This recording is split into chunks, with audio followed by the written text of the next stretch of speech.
सभी भक्तों से निवेदन है कि चरितावली शुरू होने के पहले आप इस वीडियो को लाइक करके चैनल को सब्सक्राइब कर लीजिए और कमेंट में भक्त महाराज की जय, श्री सीताराम जी महाराज की जय लिखिए।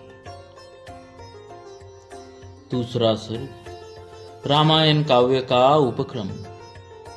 तमसा के तट पर क्रौंच वध से संतप्त हुए महर्षि वाल्मीकि के शोक का श्लोक रूप में प्रकट होना तथा ब्रह्मा जी का उन्हें रामचरितमय काव्य के निर्माण का आदेश देना। देवर्षि नारद जी के उपर्युक्त वचन सुनकर वाणी विशारद धर्मात्मा ऋषि वाल्मीकि जी ने अपने शिष्यों सहित उन महामुनि का पूजन किया।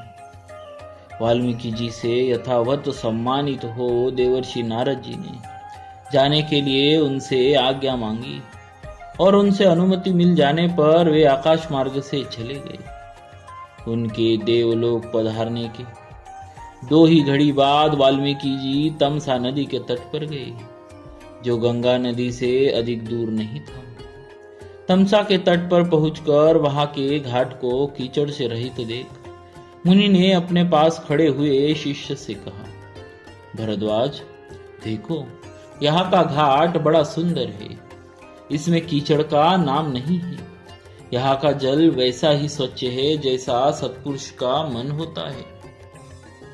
तात, यही कलश रख दो और मुझे मेरा वलकल दो। मैं तमसा के इसी उत्तम तीर्थ में स्नान करूंगा। महात्मा वाल्मीकि के ऐसा कहने पर नियम परायण शिष्य भरद्वाज ने अपने गुरु मुनिवर वाल्मीकि को वलकल वस्त्र दिया। शिष्य के हाथ से वलकल लेकर वे जितेंद्रिय मुनि वहां के विशाल वन की शोभा देखते हुए सब और विचरने लगे। उनके पास ही क्रौंच पक्षियों का एक जोड़ा, जो कभी एक दूसरे से अलग नहीं होता था, विचर रहा था। वे दोनों पक्षी बड़ी मधुर बोली बोलते थे। भगवान वाल्मीकि ने पक्षियों के उस जोड़े को वहां देखा। उसी समय पाप पूर्ण विचार रखने वाले एक निषाद ने, जो समस्त जंतुओं का आकरण वैरी था, वहां आकर पक्षियों के उस जोड़े से एक नर पक्षी को मुनि के देखते देखते बाण से मार डाला। वह पक्षी खून से लथपथ होकर पृथ्वी पर गिर पड़ा और पंख फड़फड़ाता हुआ तड़पने लगा। अपने पति की हत्या हुई देख उसकी भार्या क्रौंची करुणाजनक स्वर में चित्कार कर उठी। उत्तम पंखों से युक्त वह पक्षी सदा अपनी भार्या के साथ साथ विचरता था। उसके मस्तक का रंग तांबे के समान लाल था और वह काम से मतवाला हो गया था। ऐसे पति से वियुक्त होकर क्रौंची बड़े दुख से रो रही थी। निषाद जी से मार गिराया था। उस नर पक्षी की वह दुर्दशा देख उन धर्मात्मा ऋषि को बड़ी दया आई। स्वभावतः करुणा का अनुभव करने वाले ब्रह्मर्षि ने यह अधर्म हुआ है ऐसा निश्चय करके रोती हुई क्रौंची की ओर देखते हुए निषाद से इस प्रकार कहा,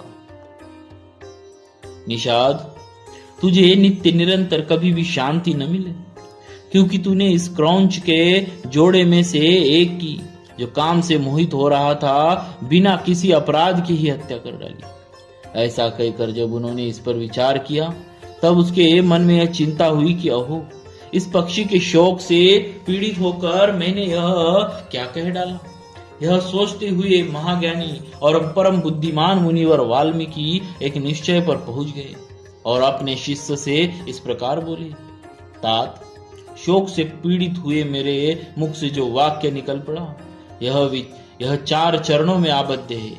इसके प्रत्येक चरण में बराबर यानी 8 अक्षर है तथा इसे वाणी के लय पर गाया भी जा सकता है।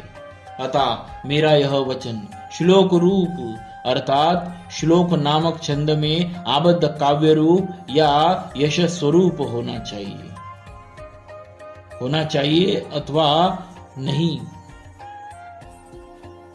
होना चाहिए, अन्यथा नहीं। मुनि की यह उत्तम बात सुनकर उनके शिष्य भारद्वाज जी को बड़ी प्रसन्नता हुई और उनसे उनका समर्थन करते हुए कहा, और उसने उनका समर्थन करते हुए कहा, हाँ, आपका यह वाक्य श्लोक रूप ही होना चाहिए। शिष्य के इस कथन से मुनि को विशेष संतोष हुआ। तत्पश्चात उन्होंने उत्तम तीर्थ में विधि पूर्वक स्नान किया और उसी विषय का विचार करते हुए वे आश्रम की ओर लौट पड़े। फिर उनका विनीत और शास्त्रज्ञ शिष्य भरद्वाज भी वह जल से भरा हुआ कलश लेकर गुरुजी के पास पीछे चला।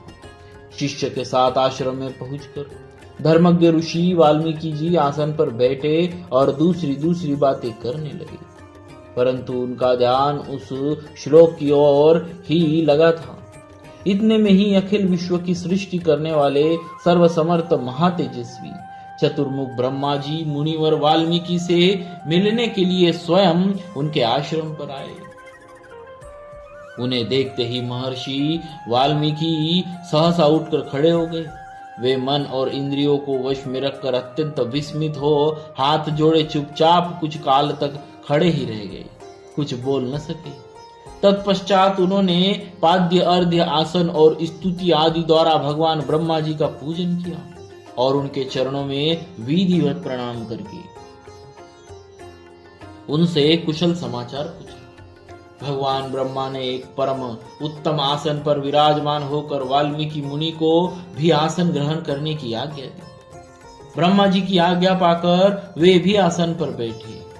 उस समय साक्षात लोक पितामह ब्रह्मा सामने बैठे हुए थे, तो भी वाल्मीकि का मन उस क्रौंच पक्षी वाली घटना की ओर ही लगा रहा। वे उसी विषय में सोचने लगे।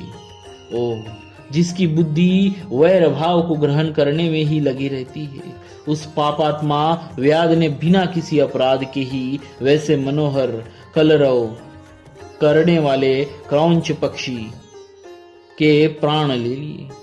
यही सोचते सोचते उन्होंने क्रौंची के आर्तनाद को सुनकर निषाद को लक्ष्य करके जो श्लोक कहा था, उसी को फिर ब्रह्मा जी के सामने दोहराया। उसे दोहराते ही फिर उनके मन में अपने दिए हुए शाप के अनौचित्य का ध्यान आया। तब वे शोक और चिंता में डूब गए। ब्रह्मा जी उनकी मनस्थिति को समझकर हंसने लगे और मुनिवर वाल्मीकि जी से इस प्रकार बोले, ब्राह्मण, तुम्हारे मुंह से निकला हुआ यह छंदबद्ध वाक्य श्लोक रूप ही होगा। इस विषय में तुम्हें कोई अन्यथा विचार नहीं करना चाहिए। मेरे संकल्प अथवा प्रेरणा से ही तुम्हारे मुंह से ऐसी वाणी निकली है। मुनि श्रेष्ठ, तुम श्री राम के संपूर्ण चरित्र का वर्णन करो। परम बुद्धिमान भगवान श्री राम संसार में सबसे बड़े धर्मात्मा और धीर पुरुष है। तुमने नारद जी के मुंह से जैसा सुना है उसी के अनुसार उनके चरित्र का चित्रण करो।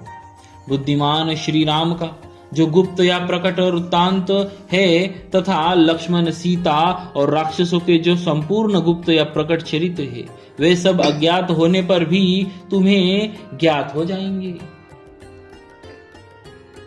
इस काव्य में अंकित तुम्हारी कोई भी बात झूठी नहीं होगी। इसीलिए तुम श्री रामचंद्र जी की परम पवित्र एवं मनोरम कथा को श्लोकबद्ध करके लिखो। इस पृथ्वी पर जब तक नदियां और पर्वतों की सत्ता रहेगी, तब तक संसार में रामायण कथा का प्रचार होता रहेगा। जब तक तुम्हारी बनाई हुई श्री राम कथा लोक में प्रचार रहेगा, जब तक तुम्हारी बनाई हुई श्री राम कथा का लोक में प्रचार रहेगा, तब तक तुम इच्छानुसार ऊपर नीचे तथा मेरे लोकों में निवास करोगे। ऐसा कहकर भगवान ब्रह्मा जी वही अंतर्धान हो गए। उनके वही अंतर्धान होने से शिष्य सहित भगवान वाल्मीकि मुनि को बड़ा विस्मय हुआ। तदनंतर उनके सभी शिष्य अत्यंत प्रसन्न होकर बार बार इस श्लोक का गान करने लगे तथा परम विस्मित हो परस्पर इस प्रकार कहने लगे, हमारे गुरुदेव महर्षि ने क्रौंच पक्षी के दुख से दुखी होकर जिस समान अक्षरों वाले 4 चरणों से युक्त वाक्य का गान किया था, वह था तो उनके हृदय का शोक, किंतु उनकी वाणी द्वारा उच्चारित होकर श्लोक रूप हो गया। इधर शुद्ध अंतःकरण वाले महर्षि वाल्मीकि के मन में यह विचार हुआ कि मैं ऐसे ही श्लोकों में संपूर्ण रामायण काव्य की रचना करूं। यह सोचकर उदार दृष्टि वाले उन यशस्वी महर्षि ने भगवान श्री रामचंद्र जी के चरित्र को लेकर हजारों श्लोकों से युक्त महाकाव्य की रचना की, जो उनके यश को बढ़ाने वाला है। इसमें श्री राम के उदार चरित्र का प्रतिपादन करने वाले मनोहर पदों का प्रयोग किया गया है। महर्षि वाल्मीकि के बनाए हुए इस काव्य में तत्पुरुष आदि समासों, दीर्घ गुण आदि संधियों और प्रकृति प्रत्येक संबंध का यथा योग्य निर्वाह हुआ है। इसकी रचना में समता, पतत, प्रकर्ष आदि दोषों का अभाव है। पदों में माधुर्य है और अर्थ में प्रसाद गुण की अधिकता है। भावुक जनों, इस प्रकार शास्त्रीय पद्धति के अनुकूल बने हुए इस रघुवर चरित्र और रावण वध के प्रसंग को ध्यान देकर सुनो। इस प्रकार श्री वाल्मीकि निर्मित आर्ष रामायण आदि काव्य के बालकांड में दूसरा सर्ग पूरा हुआ। बोलिए श्री सीताराम जी महाराज की जय। भक्तवत्सल